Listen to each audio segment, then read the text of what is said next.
Hello সবাইকে স্বাগত আমার চ্যানেল অ্যাঙ্কি সাইরামা কিচেনে। তো আজকে আমরা বানাচ্ছি ছানার মালাই কোপ্তা। তো আজকেও কিছু অন্যরকম করার চেষ্টা করেছি। আমরা 2 লিটার দুধ নিয়ে নিয়েছি। এবার দুধটা ফুটতে দিয়েছি, দুধটা ফুটে গেছে,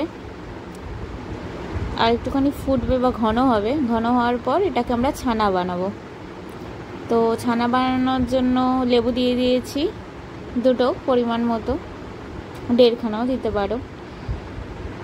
টক না হলে পুরোপুরি তোমার ছানা কাটবে না। তো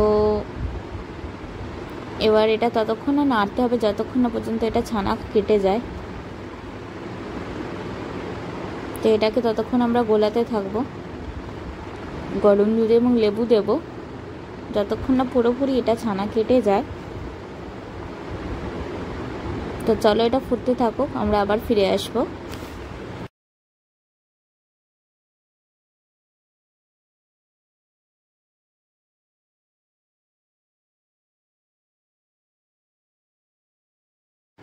লেবু দেওয়ার পর এবারে দুধটা পুরোটা কেটে গেছে। এবার এখান থেকে জল বেরোবে, ফোটাতে থাকবো। অনেকটা জল বেরিয়ে গেছে, জল বেরিয়ে এবার ছানাটা বেরোচ্ছে।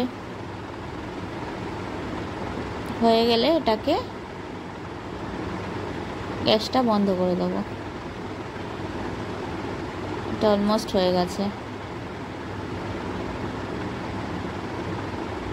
এবার এটাকে ছাকার পালা। কিছুক্ষণ রেখে দেওয়ার পর একটা কাপড়ে, শুকনো কাপড় বা ভেজা কাপড় যাই পারো, জলটাকে ফেলে এবার এটাকে পুরোটা জলটাকে শুকাতে হবে এবং জলটা যেন পুরোটাই বেরিয়ে যায়। ওভারনাইট রেখে দিতে পারলে তো খুবই ভালো।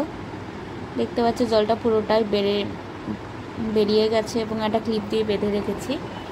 এবার এটা ছানাটা তৈরি হয়ে গেছে ওভারনাইট রাখার পর। এবার ছানাটা ভালো করে ভেঙে নিতে হবে যাতে পুরোটা মসৃণ হয়ে যায়। দেখতে পাচ্ছি ছানাটা ভাঙছি। করে নেওয়ার পর এর সাথে কিছু মেশাতে হবে পুর বানানোর জন্য, যেটাকে বড়া বানাবো ছানাটা দিয়ে। তো এবার এটা আমরা গোটা জিরে দিয়ে দিয়েছি, নুন দিলাম। এবার আস্তে আস্তে একটা জিনিস করে মেশাতে থাকবো। তোমরা বেকিং পাউডারও দিতে পারো বা বেকিং সোডাও দিতে পারো, অ্যাভয়েডও করতে পারো। একটু চিনি দিয়ে দিয়েছি স্বাদ অনুসারে। এবার এটাতে ধনে গুঁড়ো, জিরে গুঁড়ো দিয়ে দিয়েছি পরিমাণ মতো, 1 চামচ মতো বা 1/2 চামচ দিলেও পারো। একটু গোটা জিরে দিয়ে দিয়েছি, গোটা জিরা দিলাম। একটু লঙ্কা দিতে পারো টেস্ট অনুযায়ী। একটু হলুদ দিয়ে দিয়েছি এবং তার সাথে একটুখানি কাজু কিশমিশও দিয়ে দিয়েছি। তোমরা সেটাকে অ্যাভয়েডও করতে পারো।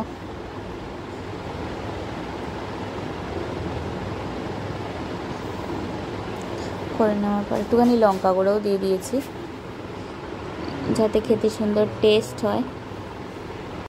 আর অবশ্যই লাস্টে একটু ময়দা মেশাবো যাতে ওটা ভালো মতো জমাট বাঁধে, শক্ত মতো হয়। একটুখানি কাজু কিশমিশ দিয়েছিলাম টেস্টটা বাড়ার জন্য। কাজু কিশমিশটাকে আগে একটু জলে ভিজিয়ে নিয়েছিলাম।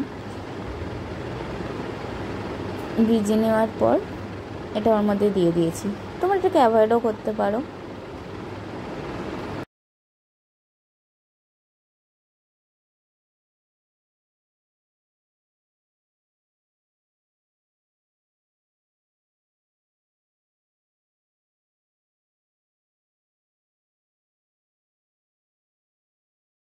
এবার আস্তে আস্তে এই মিক্সচারটা যেটা বানানো হলো, এবার এটা আস্তে আস্তে ছোটো মতো বড়া মতো করব।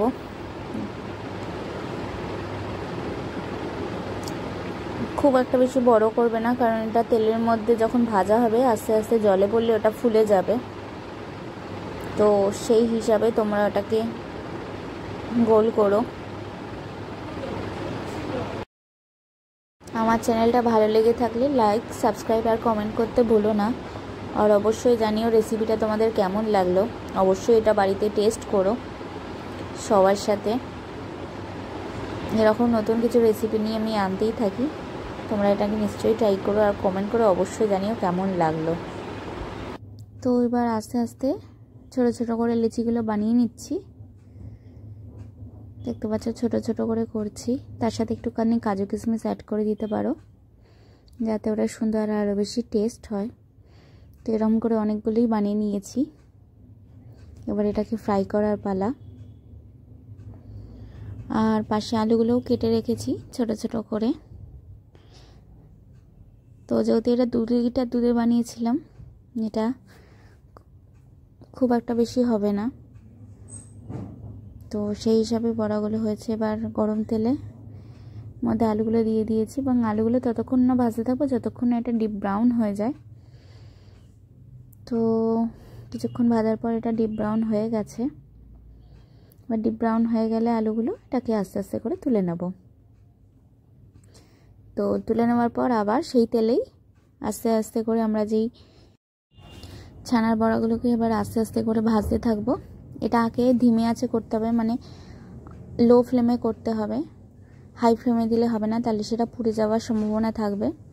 তো এটা আস্তে আস্তে করে করতে হবে, উল্টে পাল্টে। বেশি নাড়লেও হবে না, তাহলে সেটা ভেঙে যেতে পারে। তো এগুলো ভাজা হয়ে গেছে। এবার গরম তেলের মধ্যে একটুখানি গোটা জিরে দিয়ে দিলাম, এরপরে একটুখানি শুকনো লঙ্কা, তেজপাতা এটাও দিয়ে দেবো, কাঁচা লঙ্কাও অ্যাড করবে। তোমাদের কীরকম ঝাল চাই সেই হিসাবে তোমরা লঙ্কাটাকে অ্যাড করতে পারো। তো এবার এটা পুরোটা ফ্রাই হয়ে গেছে। এর সাথে এবার আমরা আদা, ধনে, জিরে বেটে রেখেছিলাম সেটাকে মিক্সিতে এবার এইটাই আমরা দিয়ে দেব তেলের মধ্যে। এবার এটা ততক্ষণ পর্যন্ত ফ্রাই করতে থাকবো যতক্ষণ এটা থেকে তেল বেরিয়ে আসছে। পাশে এখানে আমরা কাজু কিশমিশটাকে রেখেছিলাম, সেটাকে মিক্সিতে ভালো করে পেস্ট করে নেব। আর এই তেলের মধ্যে যেটা মশলাটা কষা হয়েছিল আলুটা মিশিয়ে দেব। দেখতে পাচ্ছি এটা থেকে আস্তে আস্তে তেল বেরোচ্ছে। তো হয়ে গেলে এটার মধ্যে জল দিয়ে ওর সাথে বড়াগুলো মিশিয়ে দেবো যেগুলো ভাজা হয়েছিল। তো এটা ফুটতে থাকবে, একটু নরম হয়ে গেলে একটুখানি তার আগে টমেটোও অ্যাড করে দিতে পারো। আর তারপর লাস্টে নামানোর লাস্টে যেটা কাজু কিশমিশটা বেটে রেখেছিলাম সেটা মিশিয়ে দেবো। ওটা আস্তে আস্তে ফুটতে থাকলে ওটার মধ্যে মিশে যাবে। দেখো এটা রেডি হয়ে গেছে। তোমরা এটা অবশ্যই বাড়িতে ট্রাই করো আর অবশ্যই জানিয়ে যে এটা তোমাদের কেমন লাগলো। সবাই খুব ভালো থেকো।